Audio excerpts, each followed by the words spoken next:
Fala galera, bem-vindos a mais um vídeo do nosso canal Synthesized Book. O livro de hoje se chama O Poder da Ação, de Paulo Vieira. Paulo Vieira possui mais de 10 mil horas de sessões de coaching. Ele é criador e fundador do método CIS, que é o Coaching Integral Sistêmico. Ele é uma das maiores referências nacionais e internacionais nessa área. Por consequência disso, ele já ajudou milhares de pessoas a se desenvolverem e atingirem seu máximo potencial. Então, para levar esse vídeo, para permear o conteúdo desse vídeo, a principal frase que eu quero que vocês lembrem e guardem na cabeça de vocês é: por que não ser mais, fazer mais e ter mais? Por que eu não posso ser mais, fazer mais e ter mais? Me diz, responde você aí, por quê? Então, com base em todo o conhecimento do Paulo Vieira, ele separou 7 princípios principais que vão fazer você se desenvolver e atingir o seu máximo potencial. Vamos aos princípios? O primeiro, acorde. O que é o princípio do acorde? Tudo que não for abundante na sua vida é uma disfunção. E se for uma disfunção, ela tem que ser olhada com carinho e tem que ser mudada. É muito comum a gente ver na nossa própria vida, na vida das pessoas que a gente ama, na vida dos nossos amigos, as pessoas elas estarem bem na vida financeiramente, profissionalmente, a família bem e com a saúde péssima, gordinhos, sedentários, ou com uma saúde muito boa e mal financeiramente. Então tudo que não for abundante, a gente foi criado para ser abundante na nossa vida, em tudo, correr atrás da abundância em todos os aspectos da nossa vida. Então, tudo que não for abundante deve ser cuidado com carinho e deve ser mudado. Significa que é uma disfunção. Beleza? Outra coisa, para ilustrar um pouco mais esse conhecimento do primeiro princípio, a gente tem que saber a diferença entre o que é comum e o que é normal. Como assim, Pedro? Não é a mesma coisa? Não. Vou trazer alguns exemplos para vocês. É muito comum no nosso Brasil, no nosso país, as pessoas não praticarem exercício, sedentarismo. É comum, não é? Mas isso é normal? Tu considera isso normal? Não, né? Não é normal. É muito comum as pessoas tomarem remédio para dormir. É muito comum, acontece com frequência. Mas não é normal. Outra coisa, agora um pouquinho mais delicada, mas para vocês sentirem mesmo qual é a diferença. É muito comum, infelizmente, no nosso país, os pais abandonarem os filhos, não assumirem a paternidade, abandonar a mãe com a criança e fazer a mãe criar o filho sozinha. É muito comum no nosso país, mas não é normal. Longe de ser normal. Entenderam as diferenças? Então esse foi o primeiro princípio, para vocês realmente acordarem, que é o nome desse princípio. O segundo princípio, haja, é o nome desse princípio. E para falar desse princípio, eu quero que vocês venham comigo numa viagem. Eu vou trazer a imaginação de vocês. Agora imaginem um tonel de madeira, um barril de madeira, sujo, cheio de lama, cheio de rato, fedendo, com um cheiro horroroso. Imagine uma pessoa escorada nesse tonel de madeira, ali dentro, com os pés dentro do tonel de madeira, escorada. Aí você pensa, por que ela não sai dali? Sabe o que é esse tonel de madeira? É a nossa zona de conforto. A nossa zona de conforto é o que a gente cria, desculpas, historinhas, para não agir e para não atingir o sucesso. A gente sabe que o tonel de madeira é desconfortável. E existem várias áreas da nossa vida que a gente está desconfortável. Só que mesmo assim a gente não age.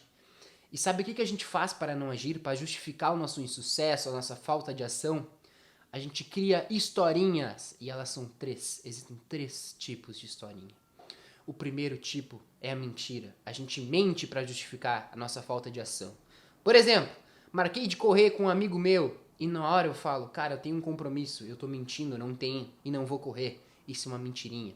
A verdade é a mais complicada e eu vou usar o exemplo da pandemia, do Covid-21.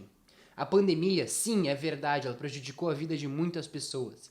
Mas existem muitas pessoas também que estão usando a pandemia como justificativa para tudo. Eu engordei, culpa da pandemia. Eu estou mal com a minha namorada, culpa da pandemia. Eu perdi meu emprego, culpa da pandemia. E acaba se justificando em cima de uma verdade, sim, a pandemia existiu e prejudicou muita gente, só que acaba botando a culpa de tudo na pandemia, não se responsabilizando pelos seus atos. Então a verdade é a mais perigosa das historinhas. E a terceira é a brincadeira. Um exemplo clássico disso é uma criança, um adolescente que vai mal numa prova de matemática no colégio. Ele recebe a nota da prova, o professor entrega a prova para ele. Ele olha, vê que foi mal, dá uma risada e fala, como eu sou péssimo em matemática, ri com os amigos dele. Tu acha que ele se sente bem indo mal na prova de matemática? É lógico que ele não se sente bem. Ninguém se sente bem indo mal em qualquer tipo de teste, prova, na vida, na escola e na vida. Só que ele faz a brincadeira e muita gente usa esse recurso da brincadeira para tirar o peso. Porque se ele faz uma brincadeira, quer dizer que ele não se importa. Então as pessoas acham que ele não se importa, mas sim, aquilo dói dentro dele. Então para de usar essas brincadeiras para tirar o peso de uma coisa que você sabe que pode mudar. Então o segundo princípio é o princípio do haja. Vamos para o terceiro? Autoresponsabilize-se é o terceiro princípio. Sabe o que isso quer dizer? O lugar que você está na sua vida hoje, o lugar que você esteve ontem, o lugar para onde você vai amanhã, é sua responsabilidade, de mais ninguém. Não coloque a responsabilidade nas outras pessoas. É responsabilidade dos seus pensamentos, dos seus sentimentos e das suas ações. Só, de ninguém mais. Então existem leis da responsabilidade, que são 6, e eu vou trazer algumas para vocês. Se vocês forem criticar alguém, busque uma solução, não critique por criticar. Critica e mostre a solução dessa pessoa. Se você for criticar, seguindo na crítica uma pessoa, critique a ação dela. Não rotule, pelo amor de Deus. Isso é muito importante. Uma pessoa ela pode ter mentido, ela pode ter errado, mas isso não faz dela uma mentirosa. Uma pessoa pode ter ido mal numa prova, mas isso não faz dela uma preguiçosa, uma burra. Uma pessoa pode ter sido preguiçosa, inclusive hoje, mas ela não é preguiçosa, ela foi nessa ação no dia de hoje. Então para de rotular as pessoas. E também não busque culpados. Se você for se fazer de vítima, e a autorresponsabilidade, a antítese, o contrário da autorresponsabilidade é se fazer de vítima. É culpar tudo e terceirizar a culpa de tudo que acontece na sua vida e botar nos outros. Os outros são culpados, a pandemia é o culpado, meu pai é culpado, minha mãe é culpada, meus amigos são culpados, meu chefe é culpado, todo mundo é culpado menos você. Então toda vez que você for se fazer de vítima, se faça de campeão. Bata no peito e fala que a responsabilidade é tua. Porque as pessoas que assumem as responsabilidades na vida são as mais felizes e mais plenas. Então o terceiro princípio é a autorresponsabilidade. Autorresponsabilize-se. Beleza? O quarto princípio então é o foco. Todo mundo sabe que o foco é a capacidade de alguém se manter concentrado em um objetivo até atingir esse objetivo. Então Daniel Goleman, que é o pai da inteligência emocional mundial, ele fala: quando uma pessoa não vai até o fim com o foco em objetivo, não até conquistá-lo, não conseguir a mudança que ele quer, isso significa imaturidade emocional. Então as pessoas imaturas emocionalmente, elas têm mais dificuldades de serem focadas, elas são mais desfocadas, descomprometidas. E sabe qual é o principal inimigo de ser uma pessoa focada? Sabe qual é o principal inimigo de ser uma pessoa focada? O principal inimigo são as distrações. Então, vou insistir para vocês, em quase todos os livros que eu trouxe aqui eu falei algo sobre isso. Elimine as distrações das suas vidas. Se vocês fazem um trabalho importante, vão estudar para uma prova importante, achem um ambiente em que vocês vão ser distraídos minimamente ou pouco distraídos. Não escolha estudar em um ambiente que tu sabe que as pessoas vão te incomodar, que tu sabe que o celular vai tocar, que tu sabe que alguém vai te cutucar, que tu sabe que alguém vai falar contigo. Não escolha. Cabe a você. Ajude a sua concentração. E para falar de concentração, vocês sabem que existem 3 tipos de concentração. A primeira é a concentração visionária. É o foco visionário, na verdade. O foco visionário é eu ter um foco numa meta lá adiante, me ver atingindo aquela meta. É eu conseguir ver eu fazendo aquela meta. É o foco visionário. Existe o foco também comportamental. É eu ter o foco na minha meta, mas eu ter o foco nas ações que eu preciso fazer para chegar até aquela meta. Na energia mental que eu preciso ter para chegar àquela meta. E o foco constante é uma espécie de união dos dois. O que seria a união dos dois? Eu sei que eu manter o foco na minha meta lá na frente, me ver chegando, mas manter o foco no presente, no que eu preciso fazer para chegar àquela meta. Então esse é o foco constante. E para fechar o capítulo do foco, talvez seja a parte mais importante, agora eu quero bastante a atenção de vocês. Nesse quadro aqui vai aparecer a maneira que a gente se relaciona com a qualidade do foco temporal. Então aqui está escrito que no passado a gente se relaciona através de lembranças, elas podem ser boas ou ruins. A gente se relaciona no presente através de ações e comportamentos, eles podem ser positivos ou negativos. E a gente se relaciona no futuro através de uma visão. A visão é positiva ou negativa. Os comportamentos, desculpa, eles podem ser produtivos ou improdutivos, como está escrito aqui no quadro. Então, Vou trazer para vocês 3 modelos de relação com esse foco temporal, de 3 tipos de pessoas que acontecem muito, que são muito presentes na nossa vida.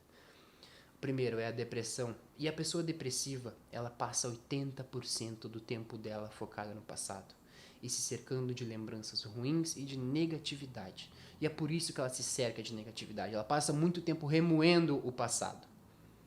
Então a pessoa negativa, ela passa 80% do tempo dela pensando no passado, 10% no presente e 10% no futuro. A pessoa ansiosa, que é outra pessoa muito comum e muita gente tem ansiedade, eu me incluo nisso, a pessoa ansiosa, ela passa muito tempo pensando no passado também. Só que ela pensa nas coisas ruins do passado, nas lembranças ruins e fica remoendo isso. Isso traz medo e insegurança para ela. Só que ela passa também muito tempo pensando no futuro, só que é um pensamento negativo. É um pensamento que traz medo, que traz insegurança. E esse pensamento até faz ela querer se movimentar no presente. Só que aí não sobra energia, cara. Ela já remoeu tanto o passado e o futuro que não sobra energia para ela pensar no presente. Isso é uma pessoa ansiosa. Vocês já pararam para pensar, você que é ansioso? Eu sim. Isso é muito verdade. A gente passa muito tempo pensando nas coisas ruins do passado, pensando no medo e na insegurança do que pode acontecer de errado no futuro e acaba nos tirando energia de agir no presente, que é o que importa. Então esse é o exemplo e um modelo de pessoas ansiosas. E agora, as pessoas de sucesso, sabe o que elas fazem? Elas também pensam no passado. Só que elas pensam no passado através de aprendizados. O que elas não querem que aconteça de uma igual? O que elas aprenderam com o passado? Elas pensam no futuro pensando, eu vou ter uma visão positiva do futuro. Elas têm expectativa boa com relação ao futuro. Elas se veem conquistando objetivos. Mas elas também pensam o que pode dar errado, obviamente, para poder fazer planos ou pensar em planos B. Só que o principal modelo e o principal foco da pessoa de sucesso é o presente. Ela passa a maior parte do tempo dela, 65% do tempo dela, pensando no presente e agindo. Porque é no presente que a gente define o que vai ser o nosso futuro. Beleza? Então esse foi o quinto princípio, o quarto princípio, na verdade, o princípio do foco. Valeu, galera! O quinto princípio, então, é o princípio do comunique-se. E o que eu trouxe pra gente desse princípio? Lembre disso. Os seus resultados são a média das palavras que você fala. A média das palavras por você proferidas. Lembre disso. Muita gente, eu incluo todo mundo conhece pessoas, está rodeado de pessoas que têm um padrão linguístico ruins. O que é um padrão linguístico ruim? É a nossa média de palavras, são as palavras que a gente repete sistematicamente, frases que a gente repete sistematicamente. Quando essas frases são ruins, são negativas, nos botam para baixo, são depreciativas, a gente acaba tendo resultados ruins de maneira lógica. A gente fala muita coisa e faz nosso cérebro acreditar, faz a gente acreditar e nossos resultados vão ser ruins. Então lembre, o padrão linguístico ruim quer dizer resultados ruins e você é a média das palavras por você preferidas. Lembre disso. Só que o principal do comunique-se é a comunicação não verbal. Essa é fantástica e essa eu quero falar para vocês.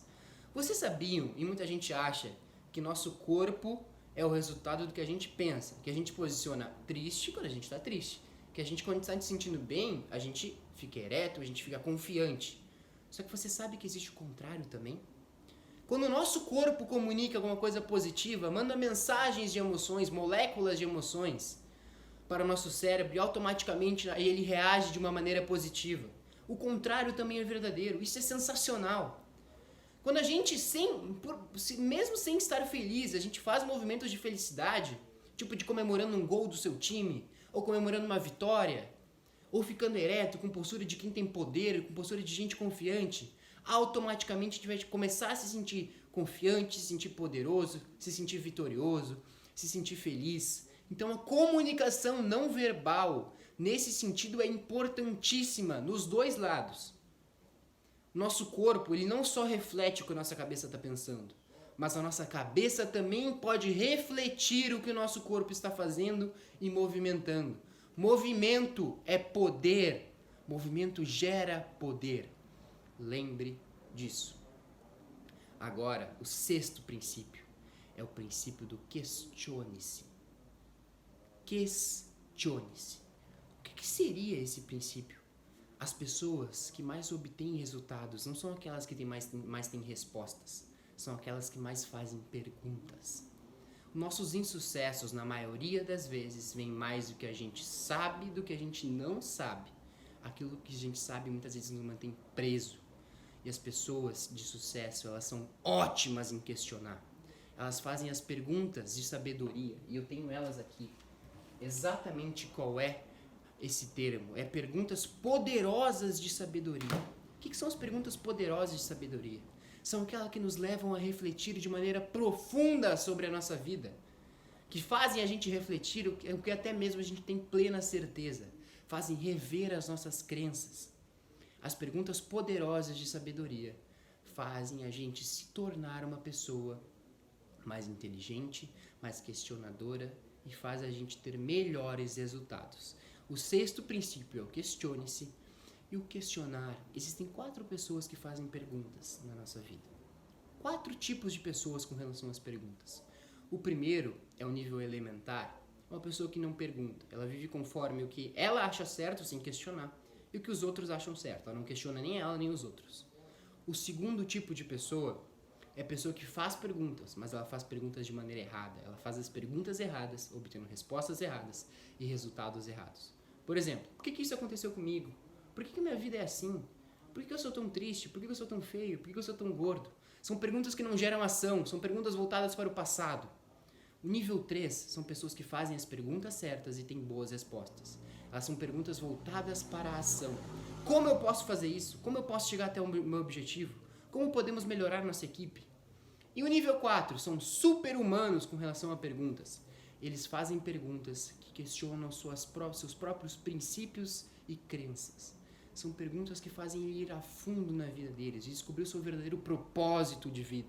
São perguntas mais profundas, perguntas mais sinceras, perguntas que trazem respostas que vão modificar o pensamento principal da vida deles, são os propósitos e a missão de vida. Esses são super-humanos.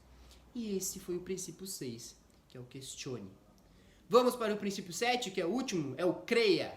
E o creia é no sentido de crenças. O que eu quero falar para vocês? Se tu tem uma crença, se tu criou um comportamento ao longo da vida, quer dizer que você pode criar ele de novo, você pode reaprendê-lo. Isso é devido à plasticidade neural. Só que tem uma coisa que eu quero falar para vocês. Isso é o principal.